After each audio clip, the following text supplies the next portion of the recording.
नसेल कारण आम्ही निश्चित रेकॉर्डिंग आपण ग्रुपवर शेअर करतच असतो आणि काही काळजी करू नका. मी उद्या पुन्हा ही सुरुवात घेताना 9व्या अध्यायाची थोडी रिव्हिजन प्रत्येक दिवशी आधीच्या अध्यायाची घेत असते. तर त्याच्यामुळे आपण काळजी करू नका आणि निश्चितच जसं मला कालही माताजींनी विचारलं, तुम्ही पुन्हाही या अध्यायांमध्ये येऊ शकता. मी शेअर करतेय. मला काल नाही झालंय, मी ग्रुपवर सगळी माहिती, मला बरीच माहिती शेअर करायची आहे आणि आपल्या पुढच्याही अध्ययन वर्गाविषयी मी शेअर करते. तर निश्चित थोडा वेळ द्या मला, त्याप्रमाणे शेअर करून तुम्हाला ती माहिती निश्चित तुमच्यापर्यंत पोहोचेल. तर आपण काल 8 अध्याय बघितले, ज्याच्यामध्ये आपण बघितलं की मृत्यूविषयी आपण जाणलेलं आहे की मृत्यूविषयी बोललं गेलं पाहिजे. ज्या भगवंतांनी कालच्या अध्यायामध्ये अर्धा अधिक अध्याय हा तुम्हाला त्याच विषयी महती सांगतो आणि याविषयी बोललं गेलं काय पाहिजे आणि कुठलाही अशुभ गोष्ट नाही, कुठल्याही प्रकारचं भय मनामध्ये ठेवता कामा नये. प्रभुपाद म्हणतात, भय कुणाला आहे ज्यांना त्याची कल्पना नाही.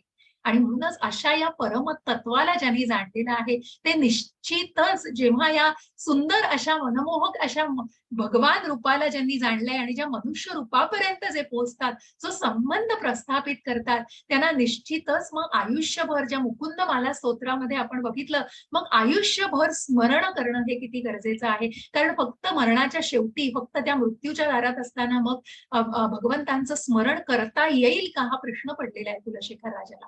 कारण कशी झालेली आहे, जीर्ण झालेली आहेत, गात्र सगळी जीर्ण झालेली असतात, शरीर जीर्ण झालेलं असतं. म्हणून सगळं झालंय, सगळ्याचा उपभोग जाऊन झालाय आणि आता मला वेळ आहे म्हणून मी थोडंसं याचा निश्चित अभ्यास करेन किंवा मी या आध्यात्मिक मार्गावर स्वतःला जाईन, असं कृष्णाने कुठेच नाही सांगितलं.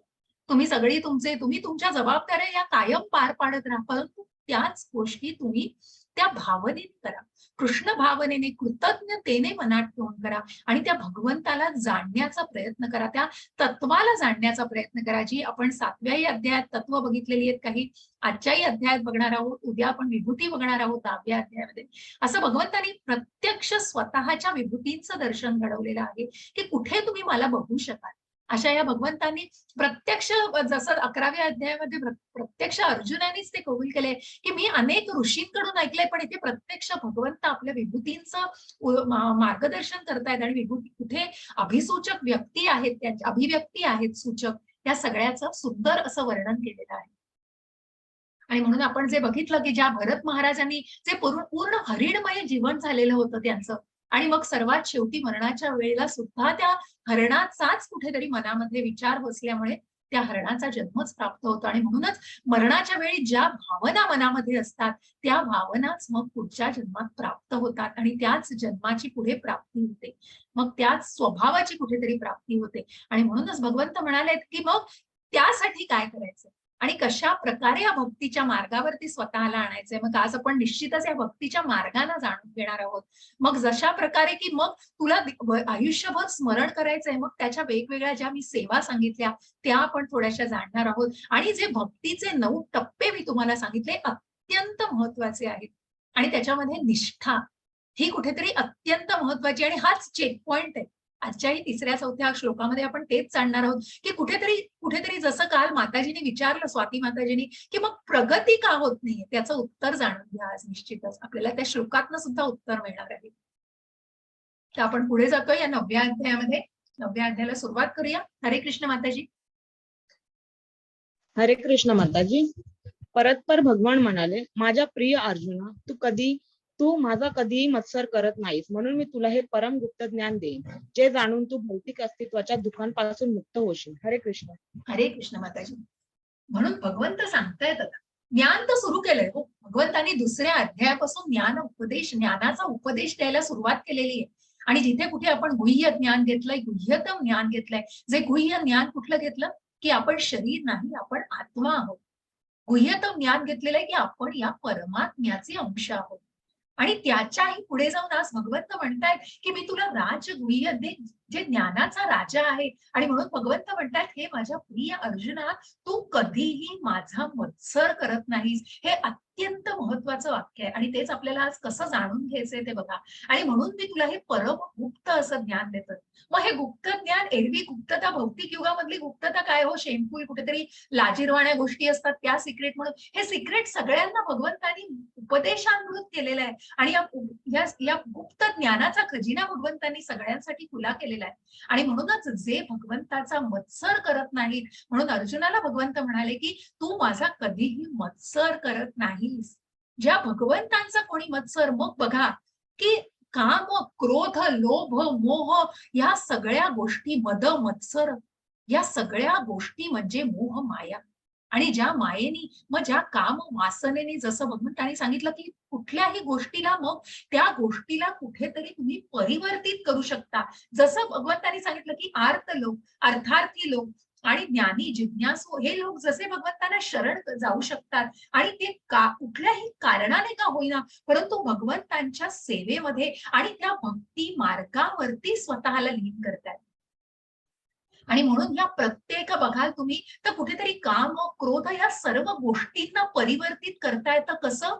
तर कुठेतरी त्या भक्तीच्या मार्गावरती आणून. ज्या मृगारी ऋषींनी की कितीतरी कितीतरी घृणास्पद कृत्य करत होते, की कितीतरी त्या करुणेच्या विरुद्ध ते इतकं पाप होतं, तरीही त्यांना जेव्हा ज्ञानोपदेश मिळाला आणि नारद मुनीने जेव्हा ज्ञान संपादन केलेलं आहे, तेव्हा त्यांनी स्वतःला त्या भक्तीच्या मार्गावरती मार्गस्थ केलेलं आहे आणि त्या मृगारींचे मृगारी ऋषी झालेले आहेत. आणि म्हणून ह्या भक्ती सेवेचा महिमा काय आहे हेच आपण आज जाणणार आहोत. आणि म्हणून मत्सर की काम, क्रोध, क्रोध जो हनुमंतानी क्रोध आला त्याच्या मनामध्ये, पण सेवा होती भगवंतांच्या सेवेला. जसं आपण दुसऱ्या अध्यायात बघितलं की मग तू पाप मानू नकोस, कारण तू ही भगवंतांची सेवा करतोयस. ज्या हनुमंताचा जय जयकार केला जातो, कारण जे त्यांनी केलं ते त्यांनी भगवंतांच्या सेवेमध्ये त्या रावणाला कुठेतरी निषेध दर्शवण्यासाठी, की इतकं तू चुकीचं कृत्य त्या काम वासनेपायी तू परस्त्रीला जे पळवून आणलेलं आहेस आणि ही इतकी चुकीची गोष्ट आहे, याला निषेध म्हणून भगवंतांच्या सेवेमध्ये हनुमंतानी ती गोष्ट केलेली आहे की ज्या लंकेला जाळलंय. कारण क्रोध मनामध्ये होता, पण त्या क्रोधाचं कुठेतरी परिवर्तन होऊ शकतं आणि म्हणूनच ते कुठेतरी भक्ती सेवेमध्ये येऊ शकतं. असा हा प्रत्येक गोष्ट भक्ती सेवेमध्ये येऊ शकते, परंतु मत्सर नाही. आणि तेच भगवंताने की द्वेषी भावना, की एखाद्याचा द्वेष बघा, की द्वेष करणं, मग तो तो द्वेष म्हणजे काय, तो मत्सर करणं म्हणजे काय, की मग त्या गोष्टीची कुठेतरी खंत वाटणं की आपल्याजवळ ते नाहीये, त्या गोष्टीचा त्या दुसऱ्याकडे असल्याचं वाटणारा मत्सर.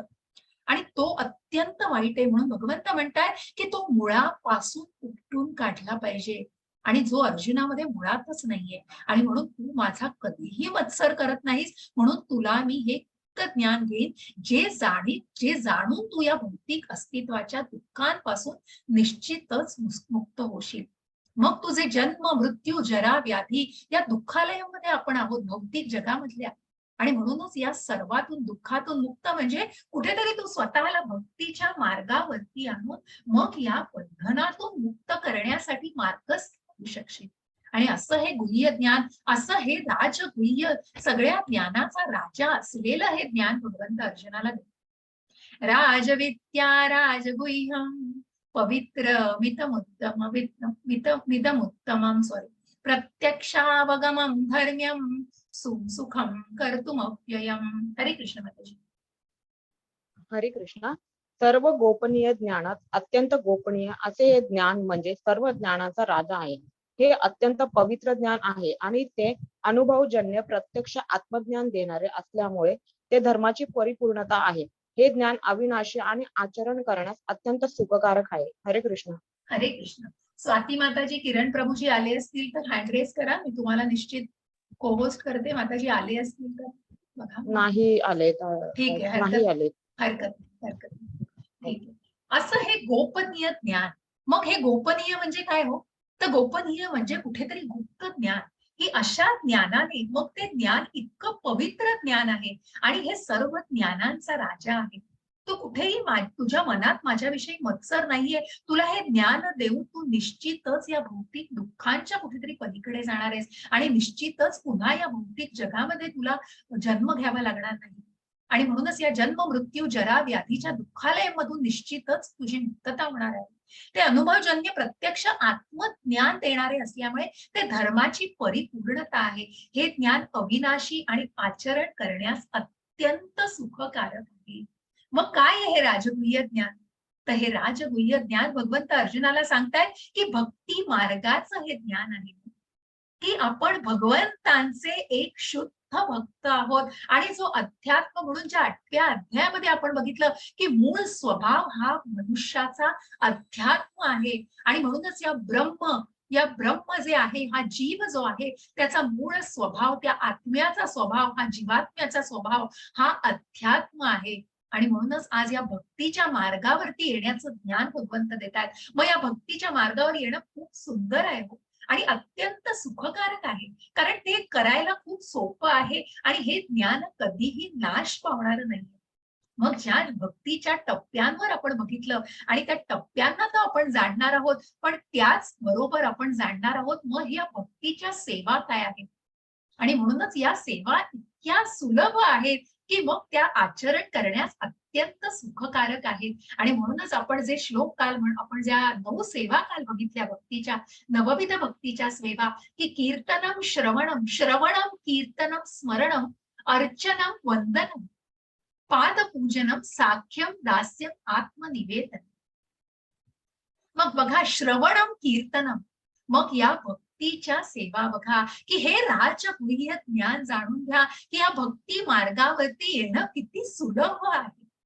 मग काय करताय तुम्ही आता, या निश्चितच तुम्ही एक सुंदर असं या अध्ययनाचं भगवद्गीतेचं श्रवण करताय. आणि म्हणूनच हे कीर्तन करणारे, श्रवण करणारे या भक्तीच्या सेवा आहेत. ज्या ज्या शुकदेव गोस्वामींनी जे ज्ञान परीक्षित महाराजांना दिलं ते कीर्तनम, आणि परीक्षित महाराजांनी ते ऐकलं ती श्रवण क्रिया. मग अर्चनम, पाद्यपूजनम, ज्या लक्ष्मीनी पाद्यपूजनम केलं. आणि मग अर्चनम, फुलांची गजराज महाराजांनी आपण बघितलं की फुलं अर्पण केली जातात, की आज आपण त्या श्लोकातही बघणार आहोत. गजेंद्र महाराजांनी जे फुल अर्पण केलं की भगवंताला फक्त काय हवंय हो, मग या भक्तीच्या सेवेमध्ये काय जाणायचंय. मग साख्यम, ज्या अर्जुनाला की सखा मानलेला आहे, जो कधीही मत्सर करत नाही आणि भगवंतांचा प्रिय सखा आहे, शिष्य आहे. दास्यत्व, ज्या हनुमंताने दास्यत्व केलेलं आहे. स्मरण केलेलं आहे प्रल्हाद महाराजांनी, ज्या भगवंतांचं अहोरात्र स्मरण केलेलं आहे, नारायण नारायण नारायण नारायण असं स्मरण केलेलं आहे. आणि मग आत्मनिवेदन, पाद्यपूजन आपण बघितलं, तसं साख्यम दास्यम, ज्या हनुमंतांनी सेवा केलेली आहे भगवंतांची, ज्या दास म्हटलं की फक्त हनुमंत डोळ्यासमोर येतात, ज्या भगवंतांची सेवा, अतूट श्रद्धा भगवंतांवर आणि त्या भगवंतांच्या सेवेमध्ये स्वतःला पूर्णपणे लीन केलेलं आहे. त्यानुसार आत्मनिवेदनम, ज्या बळीराजानी, ज्या वामन अवतारामध्ये आपण बघतो, मग ह्या भक्तीच्या सेवेचे हे निरनिराळे उदाहरण आहे. आणि मग ज्या आत्मनिवेदन म्हणजे स्वतःला पूर्ण शिरसावणं, भगवंतांच्या चरणी पूर्ण शरण जायचंय. ज्या 9 गोस्वामींनी मी तुम्हाला म्हटलं की ज्यांना चैतन्य महाप्रभूंनी जे ज्ञान दिलंय, आणि जे 9 सनातन गोस्वामी, आपण त्याच्यातले सनातन गोस्वामी, जीव गोस्वामी, आणि मग अनेक असे ज्या गोस्वामींनी जे ज्ञान घेतलं की गोस्वामी, ज्यांनी आपल्या सेन्सेसवर, आपल्या इंद्रियांवर ज्यांनी नियंत्रण मिळवलेलं आहे, मास्टर स्वामी, ज्या इंद्रियांचे जे स्वामी आहेत. आणि म्हणून ज्या ऋषिकेशाला आपण म्हणतो, त्या ऋषिकेशाचा स्वभाव कुठेतरी, जो आपण म्हणतो जो आध्यात्मिक स्वभाव, भगवंतांच्या स्वभावाच्या क्वालिटेटिव्हली आपण भगवंतांसारखे आहोत, परंतु भगवंत नाही. आणि म्हणून ज्यांनी एखाद्याने, म्हणून ज्या माया युगामध्ये, ज्या कलियुगामध्ये जो मी देवाचं जे रूप धारण करण्याचा प्रयत्न केला, त्यांना अनेक कारणं पुढे जाऊन अर्जुन विचारणार आहे की मग तुम्ही भगवंत समजता, कोणी गोवर्धन पर्वत उचलू शकलंय का? मग किंवा ज्या शिवानी विष प्राशन केलं, मग देवाचा जो अत्यंत निकट असा भक्त भगवंतांचा, मग भगवंतांचा ज्या सर्वोच्च नियंत्रकाला आपण जाणणार आहोत, त्याच्या स्वभावाशी आपण कुठेतरी साधर्म्य बाळगतो, कुठेतरी आपण सिमिलर आहोत, कुठेतरी आपण सारखे आहोत, म्हणून देव नाही. आणि म्हणून या मायावादी युगामध्ये जे स्वतःला कुठेतरी त्या शक्तीमध्ये समजतात, ते कुठेतरी त्या अज्ञान मध्ये असतात, कुठेतरी ज्ञानाच्या अभावापायी ते सगळं बोललं जातं. आणि म्हणून या भक्तीच्या सेवा, ज्या आत्मनिवेदनम, ज्या बळीराजाचं मी उदाहरण देत होती, वामन अवतारामध्ये बळीला तिसरं पाऊल कुठे ठेवू वामनाने विचारल्यावर बळीनी सांगितलं, तिसरं पाऊल माझ्या डोक्यावर ठेवा. त्या बळीराजाला कधी पाताळामध्ये स्थान दिलेलं आहे, की मग सगळ्याचा कुठेतरी राज्य होतं, कुठेतरी सगळ्याचं कुठेतरी मोह होता, परंतु इतकं दानशूरपणा होता आणि इतकं मनामध्ये त्या भगवंताला आत्मनिवेदन म्हणजे भगवंताला पूर्ण शरण जाऊन त्यांनी भगवंताला तिसरं पाऊल आपल्या डोक्यावर ठेवायला सांगितलेलं आहे. आणि अशा या सेवा आणि म्हणून या नवविध भक्तीच्या सेवा आपल्याला जाणायच्या आहेत. मग या राजगुह्य ज्ञानामध्ये या भक्तीच्या मार्गाला पुरेपूर जाणून घ्यायचं आहे. हरे कृष्ण माताजी. माताजी मला दिसली स्लाइड. हरे कृष्ण. हे परंतप अर्जुना, ज्यांची या भक्ती मार्गावर श्रद्धा नाही त्यांना माझी प्राप्ती होऊ शकत नाही. म्हणून या भौतिक जगतामध्ये जन्म मृत्यूच्या मार्गावर त्यांचे पुनरागमन होते. हरे कृष्ण. हरे कृष्ण. बघा, मग या प्रश्नाचं उत्तर मी तुम्हाला म्हटलं की मग या भक्ती मार्गावरती श्रद्धा नाही.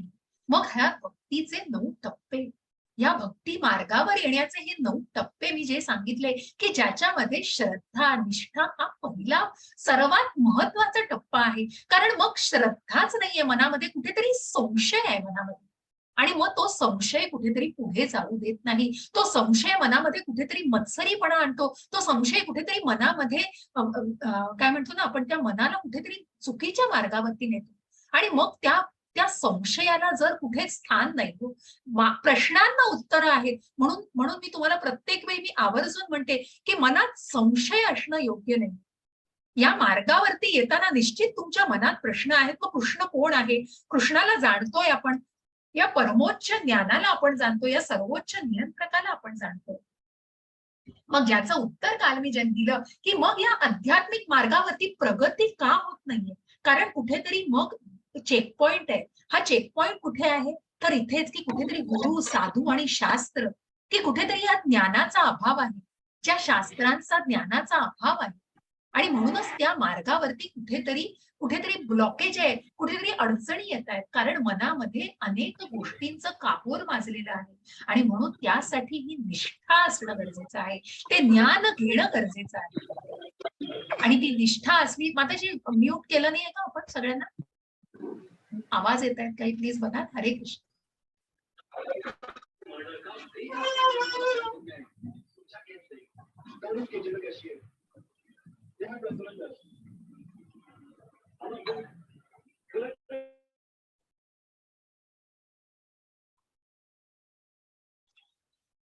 तर मग या निष्ठेला, म्हणूनच ही निष्ठा महत्वाची आहे. आणि ही निष्ठाच कुठेतरी पुढच्या टप्प्यांवरती घेऊन जात असते.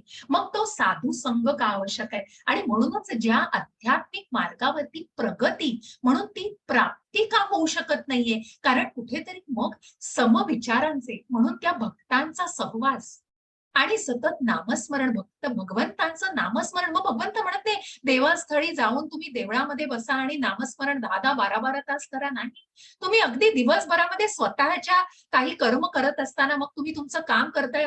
बायका आपण जेव्हा स्वयंपाकघरामध्ये स्वयंपाक करत असताना सुद्धा नामस्मरण घेऊ शकतो. मग त्या भगवंतांचं नामस्मरण घेणं, ते कीर्तनम करणं, हे खूप खूप खूप सुलभ आहे.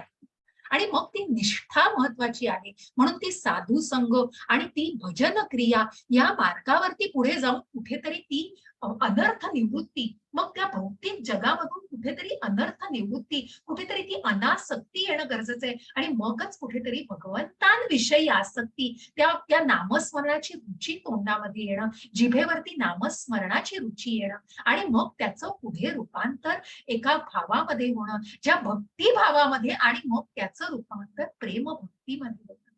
आणि मग या सर्व टप्प्यांनाच खूप महत्व आहे. ज्यांची श्रद्धाच नाहीये ज्यांच्या मनामध्ये, ते निश्चितच या मार्गावरती प्रगती करू शकत नाही. हरे कृष्ण. हरे कृष्ण. मी माझ्या अव्यक्त रूपाद्वारे हे सर्व जग व्यापले आहे. सर्व जीव माझ्या ठायी आहेत, परंतु मी त्यांच्या ठायी नाही. हरे कृष्ण. हरे कृष्ण. आणि म्हणूनच ज्या माळेचं उदाहरण दिलं होतं की कशा प्रकारे भगवंतावर आश्रित आहे, आणि कशा प्रकारे आपण त्या अपरा शक्ती बघितल्या की ज्याचं आध्यात्मिक शक्ती आणि भौतिक शक्ती ही सुद्धा भगवंतांचीच उत्पत्ती आहे. आणि मी माझ्या अव्यक्त रूपाद्वारे, आणि म्हणूनच एका अंशाने की ज्या परमात्म्याचा प्रत्येक हृदयामध्ये निवास आहे, ज्या परमात्म्याने त्याच्या अव्यक्त रूपाद्वारे, आणि म्हणून भगवंतांनी सांगितलेलं आहे की ज्या रूपाने, मग ज्यांना भगवंत मान्यच नाहीये, ज्यांना ते अस्तित्वच मान्य नाहीये, त्यांच्यासाठी भगवंत प्रकट होत नाहीये. परंतु कुठेतरी ते जे भगवंतांचं रूप आहे, मनुष्य रूप आहे, त्या सर्वांनी त्या परमात्म्याच्या एका अंशाने सर्व विश्व व्यापलेलं आहे. सर्व जीव भगवंतांच्या ठाई आहेत. मग या परमात्म्याला जाण्यासाठी जाणायचंय. जसं काल आपण म्हटलं की या तत्वाला जाणायचंय. या एका अंशात भगवंतांनी ज्या जगाची उत्पत्ती केलेली आहे, ज्या भौतिक आणि आध्यात्मिक जगताची उत्पत्ती केलेली आहे, आणि म्हणूनच भगवंत म्हणतायत की हे सर्व जीव माझ्या ठाई आहेत, परंतु मी त्यांच्या ठाई नाही. मग त्यांना जाणायचंय, हो, त्या परमात्म्याला जाणायचंय. आणि म्हणूनच भगवंत म्हणतायत की मी निश्चितच मग परमात्मा, भगवान या सगळ्या स्वरूपांना ज्यांनी स्वीकार केलेला आहे, त्या प्रत्येकाचा भगवंतांनी स्वीकार केलाय. भगवंताकडे कुठलाच भेदभाव नाही, हे जाणून घ्या. हरे कृष्ण माताजी.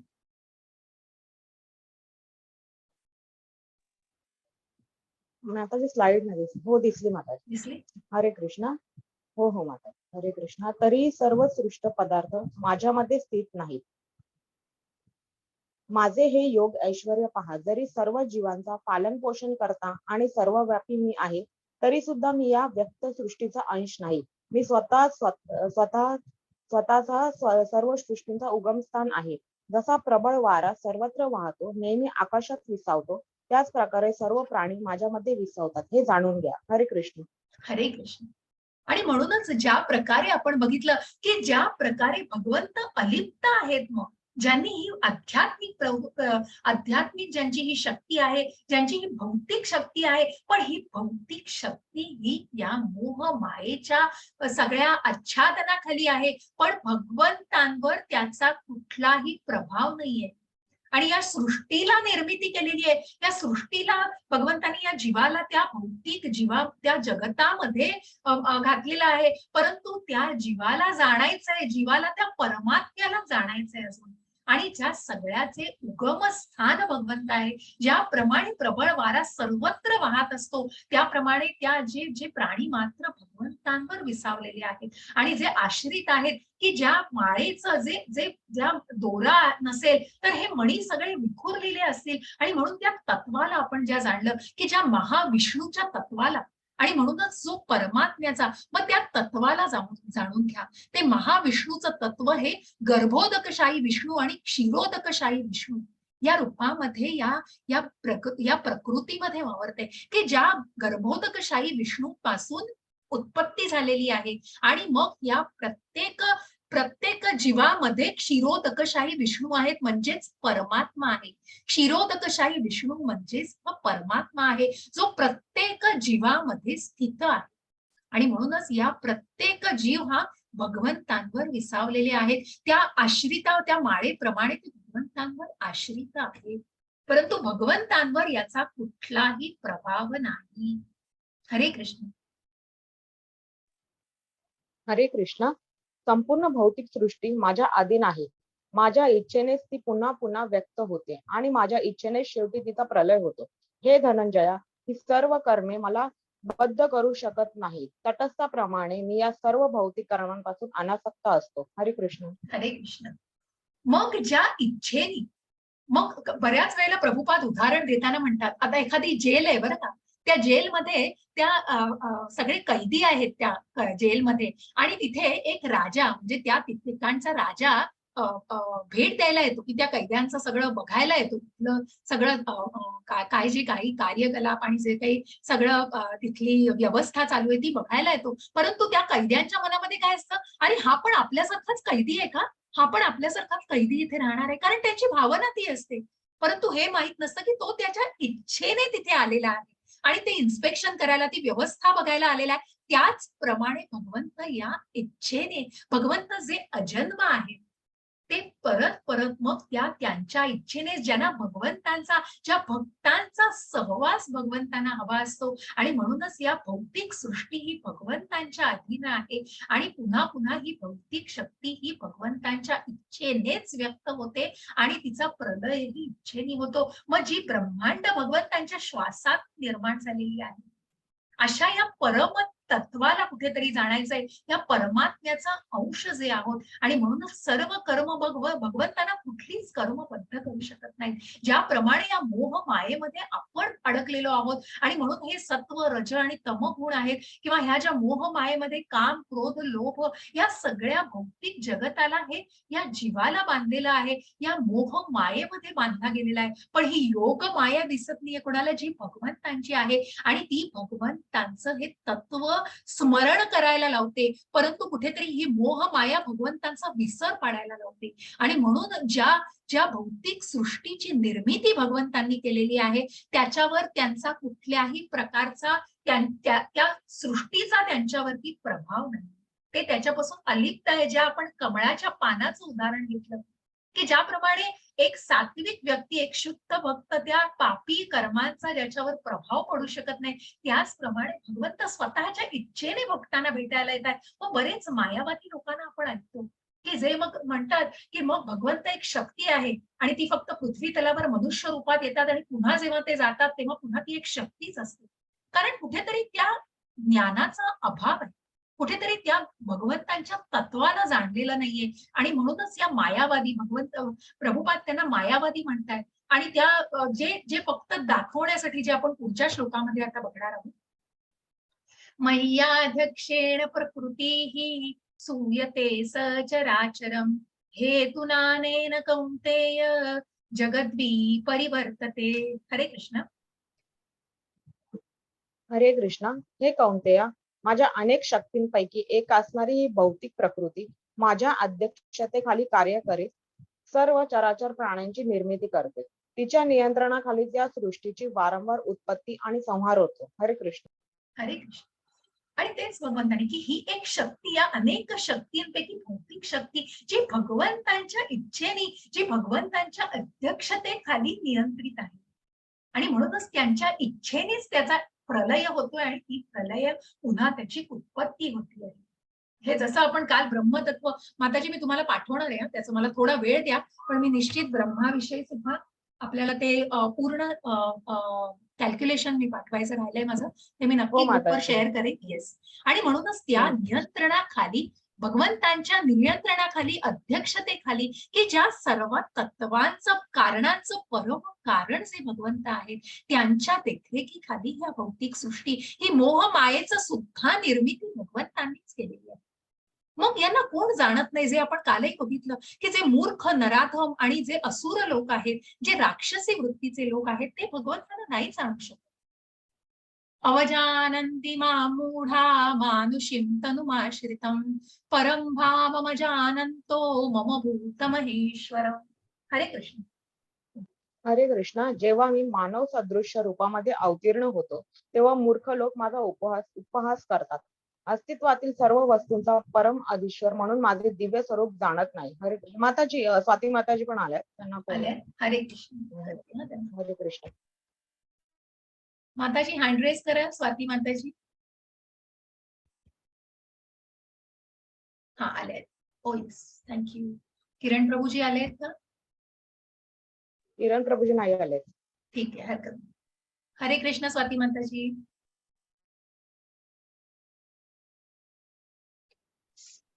हरे कृष्ण माताजी. हरे कृष्ण. हरे कृष्ण. आणि म्हणून या माधव सदृश रूपामध्ये जेव्हा मी अवतीर्ण होतो, जसं मी आधीच्या त्या श्लोकाच्या संदर्भात तोच उल्लेख केला की मग ज्यांना त्याचं ज्ञान नाहीये त्यांना प्रभुपादांनी मूर्ख म्हटलेलं आहे. कारण की मग त्या अज्ञानामध्ये, की ज्या ज्या वेळेला परमेश्वराला, ज्या ब्रह्मरूपामध्ये, मग ज्यांनी परमेश्वराला ब्रह्म, परमात्मा, की ब्रह्मरूप हे एक कुठेतरी तेजोमय आणि मग ती एक शक्ती आहे त्याचाही स्वीकार केलेला आहे. कारण ते कुठेतरी त्या आध्यात्मिक मार्गावरती कुठेतरी मार्गस्थ करण्याची थोडीशी चुणूक दिसते त्याच्यामध्ये. परंतु मग हे मूर्ख लोक असतात, ते अज्ञानामध्ये फक्त उपहासच करू शकतात. कारण ते स्वतःला भोगता समजतात. त्या इच्छेने मग ही सृष्टी फक्त कामवासनेने तयार झालेली आहे आणि मग कुणीही नियंत्रक नाहीये, ही अशीच चालू आहे. त्या कुठल्याच गोष्टीचं ज्ञान नाहीये, कारण ना वेदांचा अभ्यास आहे ना शास्त्रांचा अभ्यास आहे. आणि मग हे मूर्ख लोक फक्त उपहासच करू शकतात. अस्तित्वातील सर्व वस्तूंचा ज्याच्यावरती जे जे अधियज्ञ आहेत, ज्या सर्वांचं, ज्या ज्या देवाधिकांचा सुद्धा ज्या सर्वोच्च नियंत्रकामध्ये समावेश आहे, अशा या अधीश्वराला ते जाणू शकत नाहीत. मग कारण का? कारण कुठेतरी अज्ञान असतं, कुठेतरी ज्ञानाचा अंधकार असतो आणि म्हणूनच हे लोक जाणू शकत नाही.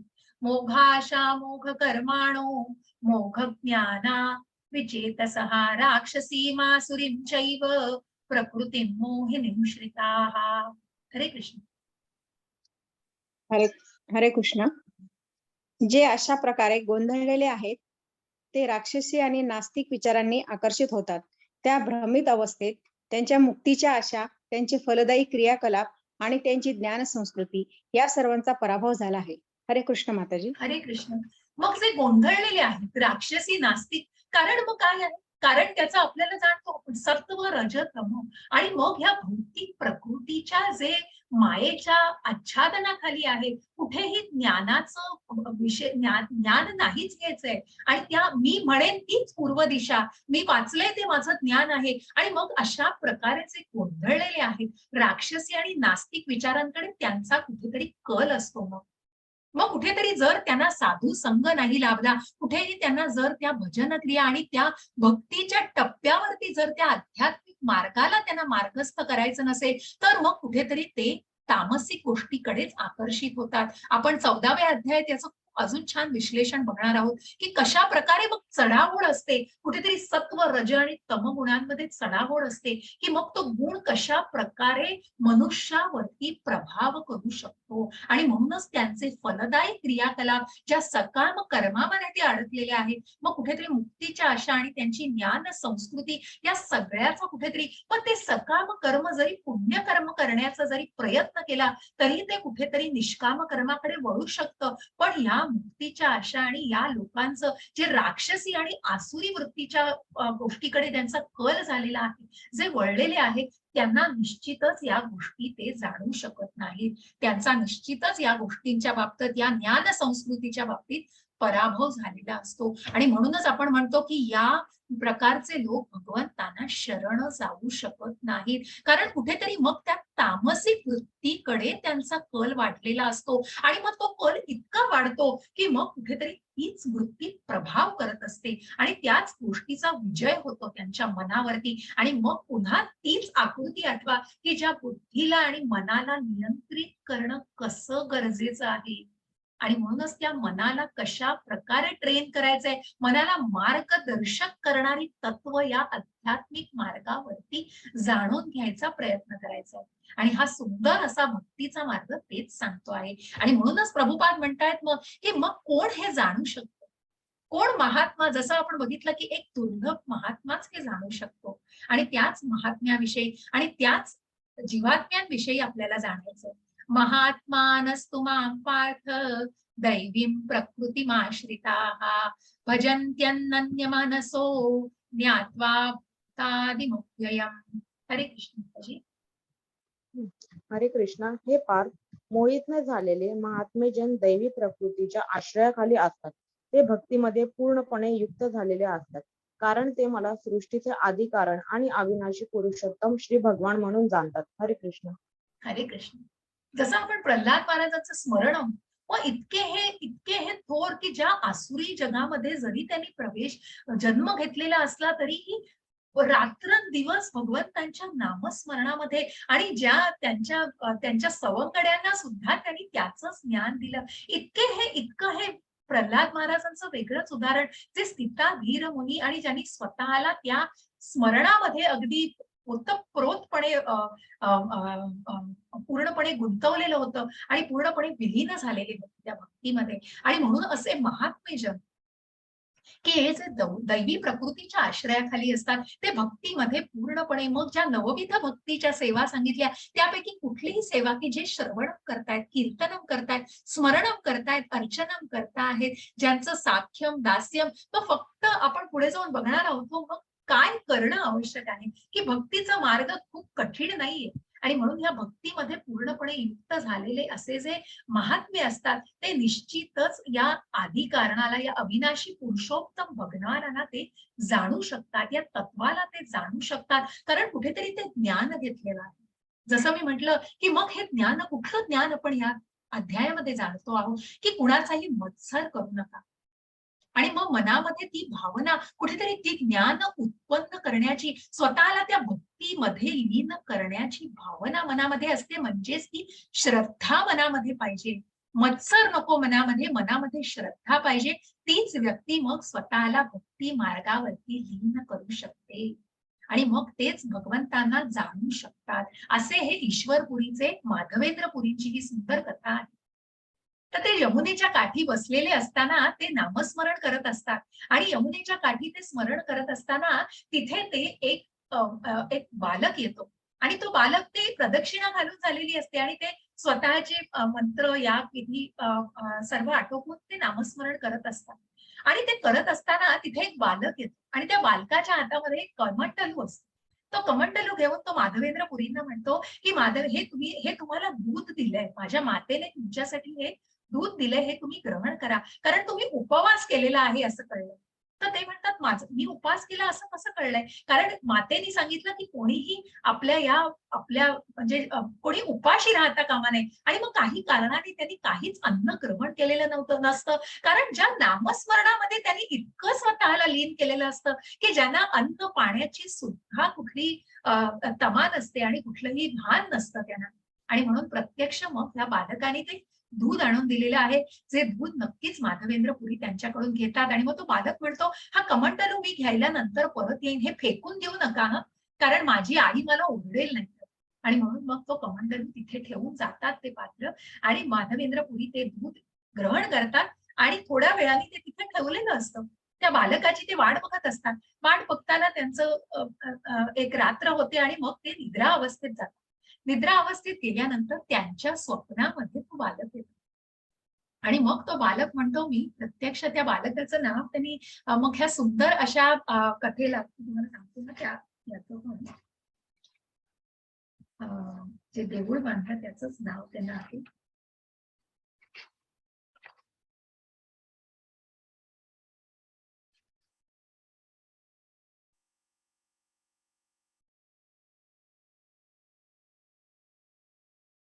मोहन आहे हा बालक. म्हणजे तो स्वतःला येऊन सांगतो आणि मग तो बालक भांड द्यायला तर परत घ्यायला तर आलेला नसतो, पण तो स्वप्नामध्ये येतो आणि स्वप्नामध्ये येऊन भगवंतांना सांगतो की मग मला या ठिकाण बाहेर काढ, मी अडकलेलो आहे आणि मला या ठिकाणून बाहेर काढ. आणि भगवंताला कुठेतरी त्या बालकाच्या डोळ्यात अश्रू दिसतात आणि ते थोड्या वेळाने खडबडून जागे होतात, तेव्हा पहाट झालेली असते आणि तो बाहेर काढ, बाहेर काढ असं म्हणून तो त्या सगळ्या गावकऱ्यांना माधवेंद्रपुरी एकत्र बोलवतात आणि थोड्या ठिकाणच्या झाडाझुडपामध्ये जाऊन बघतात तर तिथे एक सुंदर अशी मूर्ती असते, कृष्णाची मूर्ती असते, त्या मोहनाची मूर्ती असते. आणि मग भगवंत प्रत्यक्ष माधवेंद्रपुरींना वाटतं की प्रत्यक्ष भगवंत त्यांच्या सेवेसाठी आले होते, की ज्यांना ज्यांनी दूध दिलेलं आहे ते प्रत्यक्ष भगवंतच त्यांच्या सेवेसाठी आले होते. आणि मग त्या मूर्तीला तिथून काढून, त्या झाडाझुडपातून काढून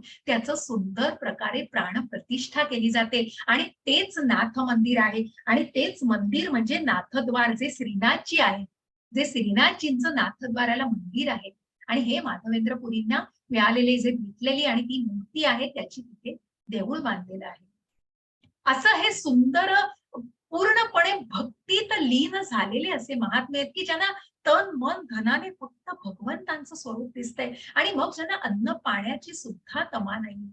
अशी ही सुंदर अशा या महात्म्यांची, या माधवेंद्रपुरींची कथा आहे, जी प्रत्यक्ष आपल्या श्रीला प्रभुपादांचं पण तेच उदाहरण आहे. मग असे महात्मे काय असतात? मग हे कुठेतरी संबंध, अभ्युदय आणि प्रयोजन या गोष्टीला आपल्याला जाणायचंय, की जसं मी म्हटलं की संबंध म्हणजे भगवंतांशी कुठेतरी त्या भगवान रूपाशी हा संबंध. मग या भजन क्रिया काय आहे? तर सतत होणाऱ्या कीर्तनातून. मग बघा, सततम कीर्तयन्तो मां यतन्तश्च दृढव्रताः नमस्यन्तश्च मां भक्त्या नित्ययुक्ता उपासते. हरे कृष्ण माताजी. हरे कृष्ण. हे महात्मेजन सतत माझे कीर्तन करीत, दृढ निश्चयाने प्रयत्न करीत आणि मला वंदन करीत भक्तिभावाने नित्य माझी उपासना करतात. हरे कृष्ण. हरे कृष्ण.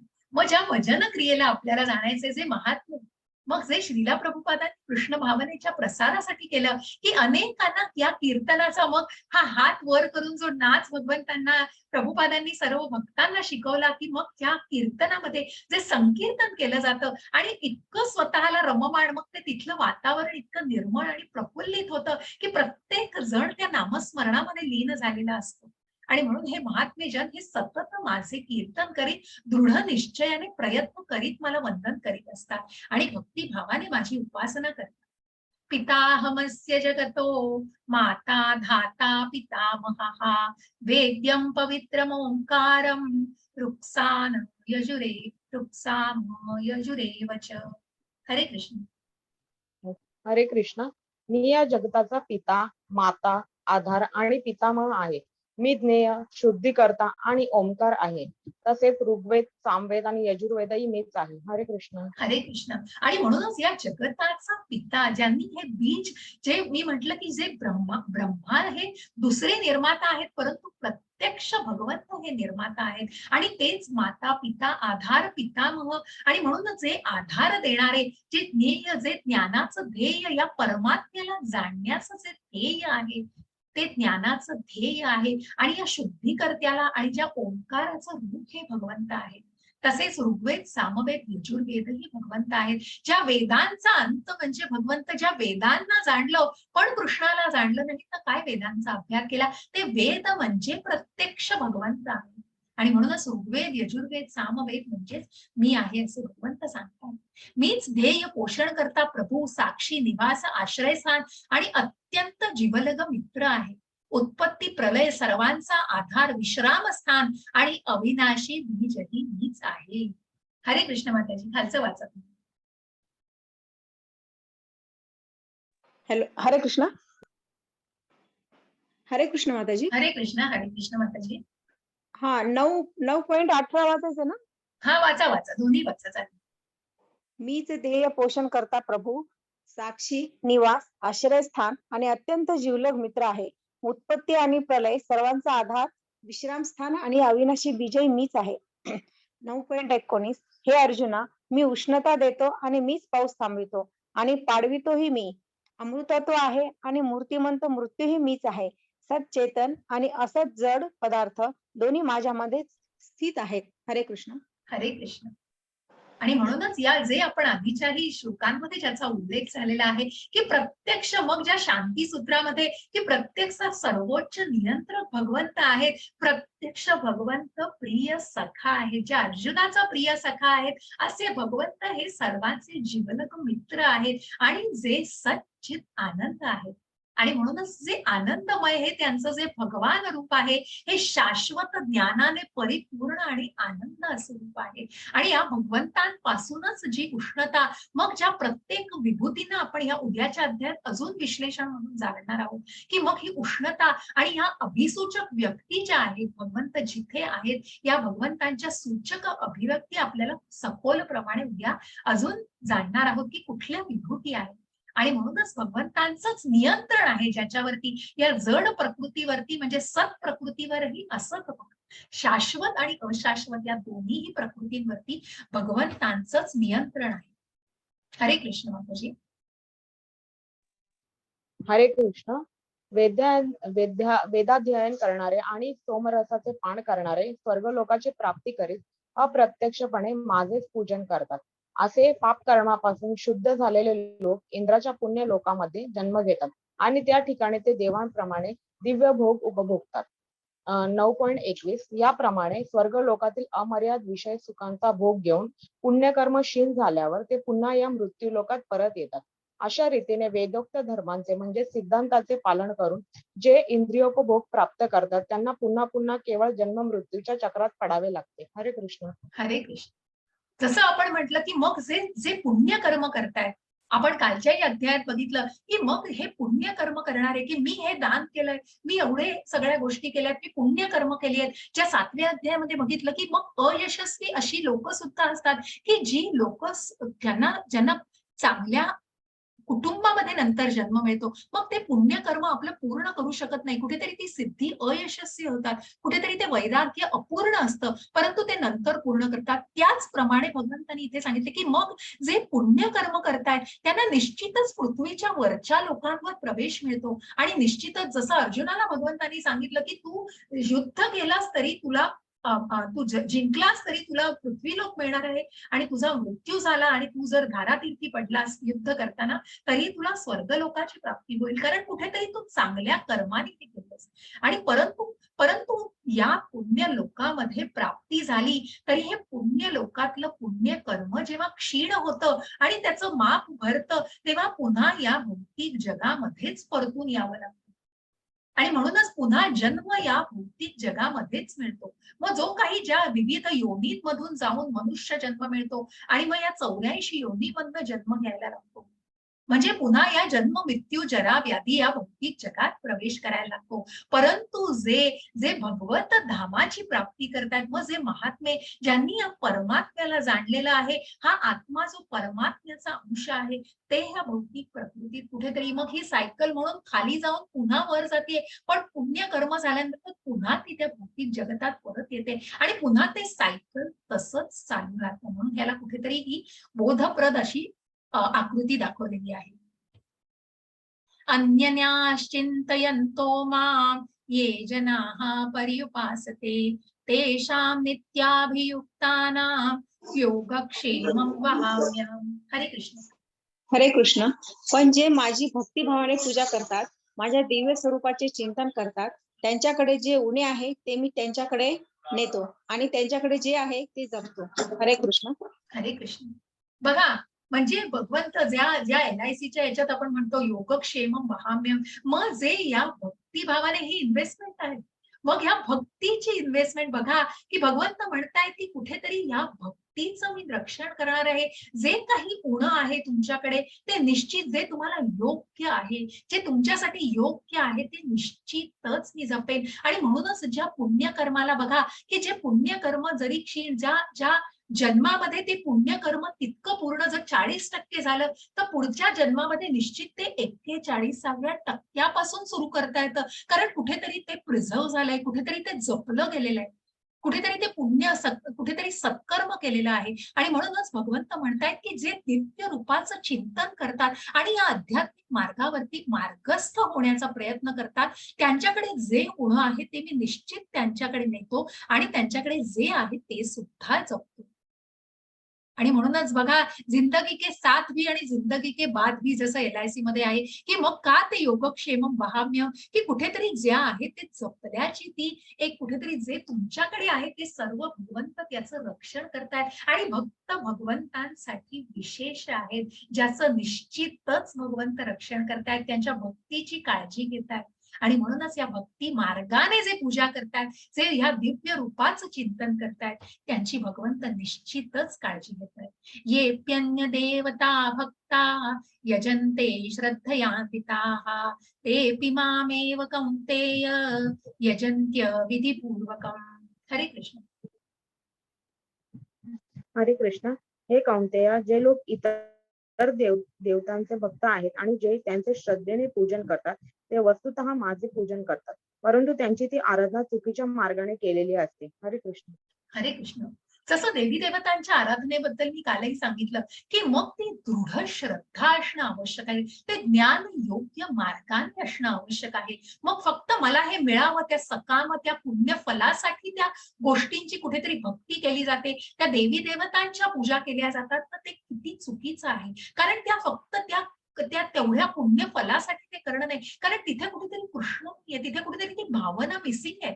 आणि म्हणून ती श्रद्धा, ती दृढ श्रद्धा बरोबर योग्य मार्गाने करणं आवश्यक आहे. आणि म्हणूनच जे भगवंतांची योग्य स्मरण करतायत, पूजन करतायत, ते निश्चितच त्या मार्गाने जातील. कुठेतरी त्यांची श्रद्धा दृढ व्हायला हे निश्चितच योग्य असेल.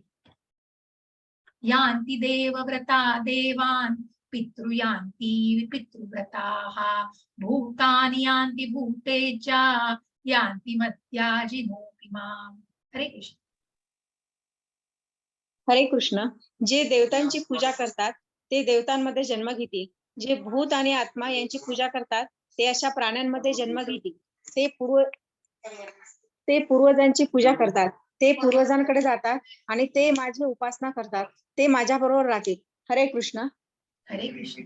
मग जे देवी देवतांची पूजा करतात ते निश्चित मग कुठेतरी भगवंत म्हणतायत की कुठेतरी अघोरी असुरी गोष्टीचा नाही, कुठेतरी सैतानाची पूजा नाही, तर ते देवी देवतांची पूजा करतायत. मग त्यांना त्या देवी देवतांचे इंद्रलोकाची प्राप्ती होते. जे भूत आत्मा मग कुठेतरी अघोरी लोक जी आहेत, ज्या कुठेतरी चुकीच्या आपण ऐकतो काहीतरी ब्लॅक मॅजिक, मग ही जादू आणि हे काहीतरी अघोरी कृत्य शिकून ज्यांनी इतरांना त्रास होईल असंही आपण अजून या जगामध्ये बघतो. मग अशा लोकांचं पुढे जाऊन काय होतं, त्यांना निश्चित त्या नरक योनीमध्ये जन्म मिळतो. आणि म्हणून जे पूर्वजांची पूजा करतात ते पूर्वजांकडे जातात आणि जे माझी उपासना करतात मग त्या उपासनेवरती किती गोष्टी अवलंबून आहे की तुम्ही मृत्यूनंतर तुमचं काय, कुठल्या लोकाची प्राप्ती होऊ शकते. मग जे भगवंतांच्या स्मरणामध्ये आहेत, ज्या दृढ निष्ठेमध्ये आहेत, त्यांना निश्चितच त्या भगवत धामाची प्राप्ती होते. मग हे या भगवंतांची भक्ती करणं खूप कठीण आहे का हो? तर खरंच कठीण नाहीये. तर बघा किती सोपं आहे या भगवंतांची भक्ती करणं. पत्रं पुष्पं फलं तोयं यो मे भक्त्या प्रयच्छति तदहं भक्त्युपरुतम् अश्नामि प्रयतात्मनाः. हरे कृष्ण. हरे कृष्ण. जर कोणी मला प्रेमाने आणि भक्तीने एखादे पान, फूल, फळ किंवा पाणी अर्पण केले तर मी ते स्वीकारेन. हरे कृष्ण. हरे कृष्ण. म्हणून भगवंत म्हणतायत मग ज्या भक्तीमध्ये जे आपण म्हटलं की स्मरणम अर्चनम एक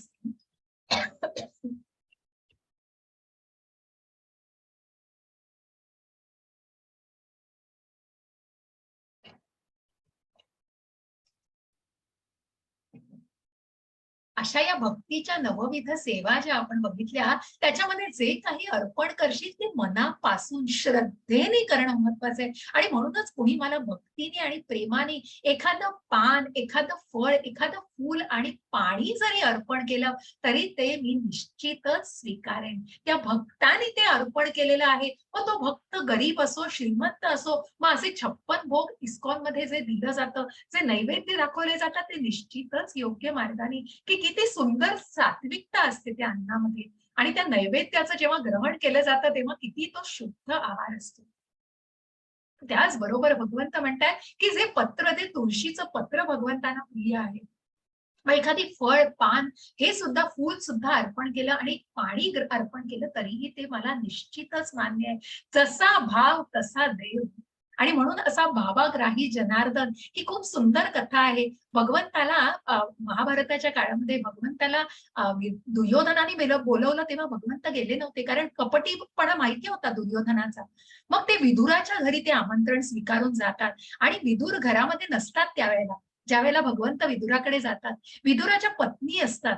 विदुराच्या पत्नी त्यांचं स्वागत करतात आणि भगवंत आले आहेत याच हर्षाने त्या इतक्या त्या शुद्ध भक्तीमध्ये स्वतःला विसरून जातात की मग त्या भगवंतांचं स्वागत करतात, त्यांना बसवतात, आसन ग्रहण करतात आणि काय करू आणि काय नको इतकं, कारण त्यांच्या चेहऱ्यावरचं ते तेज आणि ते बघून त्या इतक्या आश्चर्यचकित होतात आणि त्या तेजाने त्या प्रफुल्लित होतात आणि इतके प्रसन्न मूर्ती आणि भगवंतांना बघून त्या स्वतःला हरवून बसतात की इतकं की ते केळ आणलेलं असतं त्यांनी भगवंतांना द्यायला, तेव्हा ते केळ सोडतात आणि त्याचं साल भगवंतांना देतात आणि केळ टाकून देतात.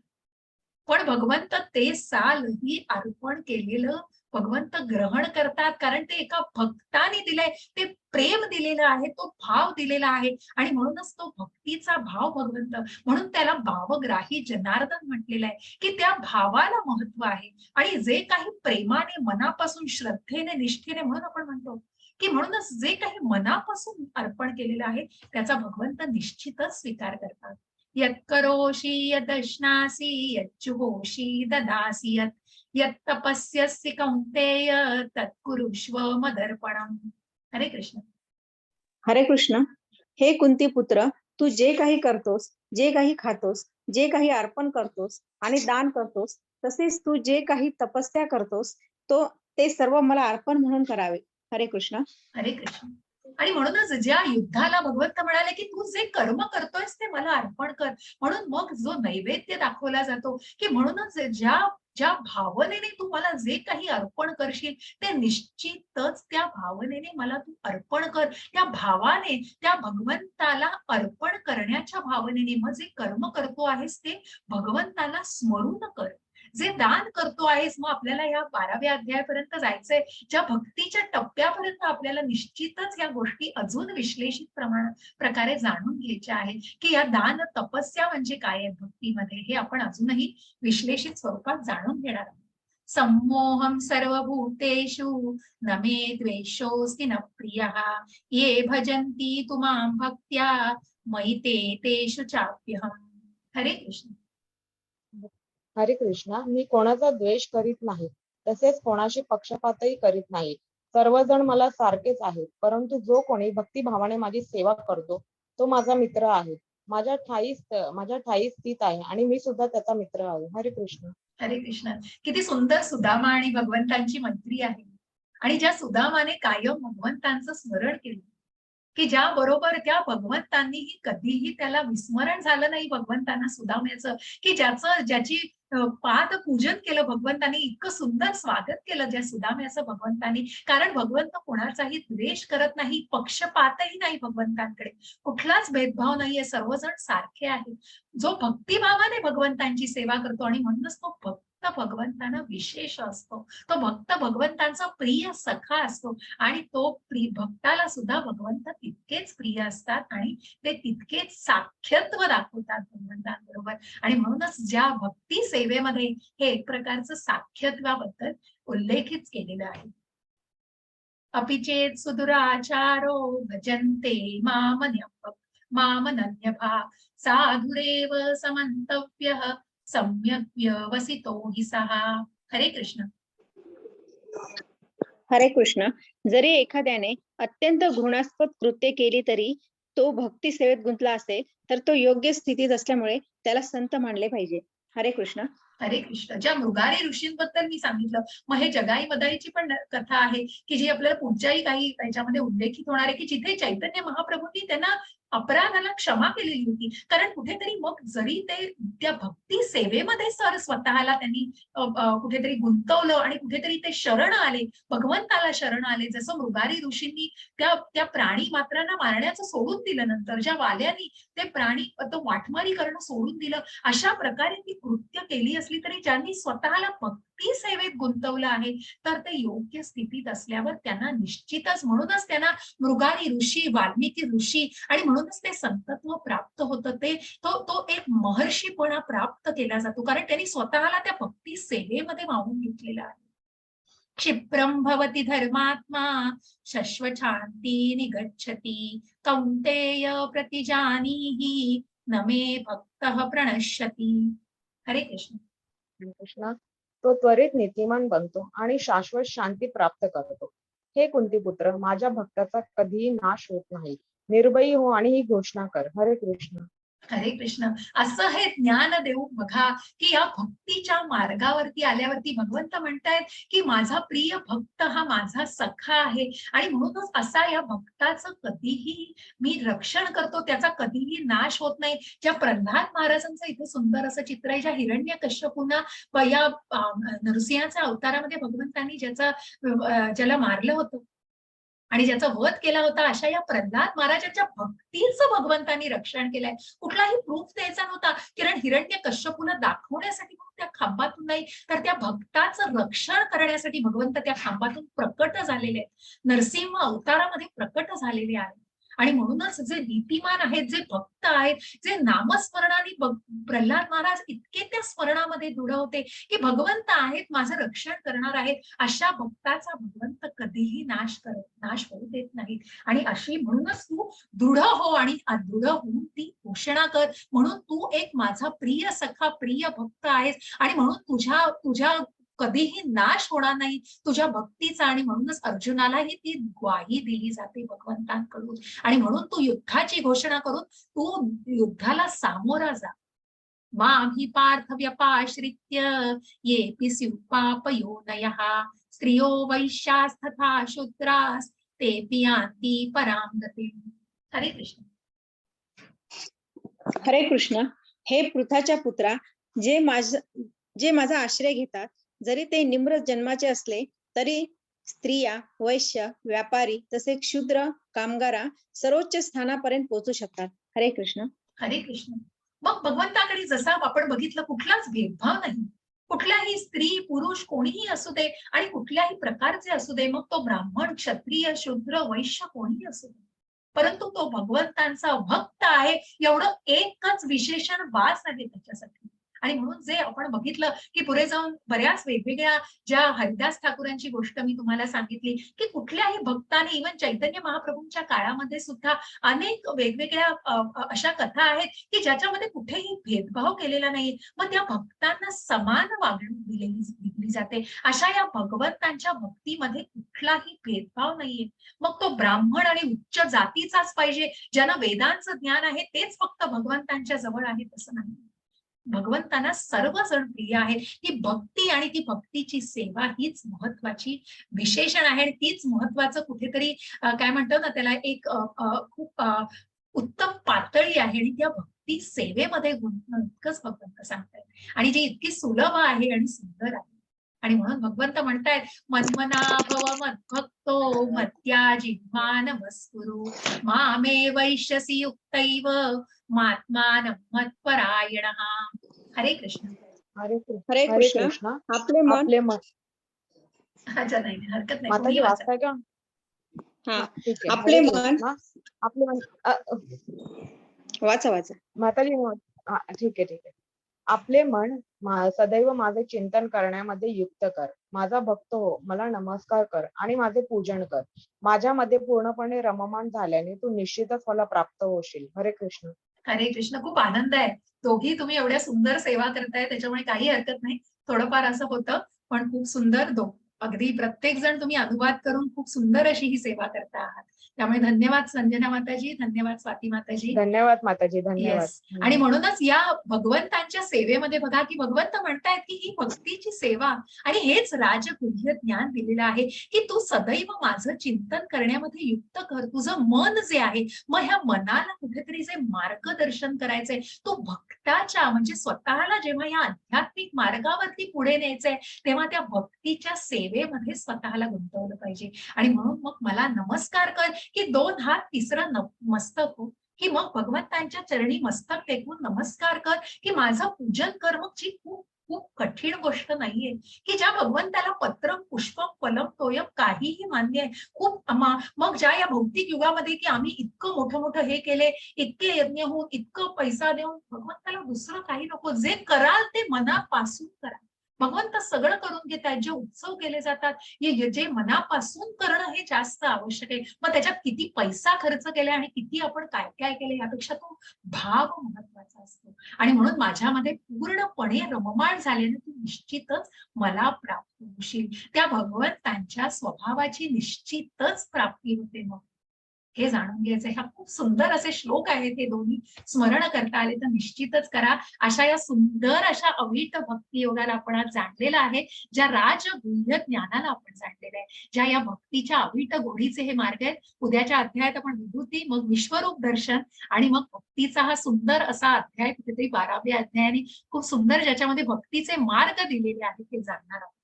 तर आज मला थोडंसं क्षमस्व म्हणजे थोडंसं काम असल्या कारणाने मी तुमचे प्रश्न आत्ता घेत नाही. तर काही हरकत नाही ना? तुम्ही प्रश्न तुमच्या मनात ठेवा. उद्या मी तुमच्यासाठी 15 मिनिटं जास्त ठेवेन. ठीक आहे? अध्याय मला निश्चितच तुमचा कुठेही चुकवू द्यायचा नव्हता. तर त्याच्यामुळे कुणाला प्रश्न असतील संजना माताजी तर प्लीज सांगा. उद्या विचारले तर हरकत नाहीये ना? हो माताजी.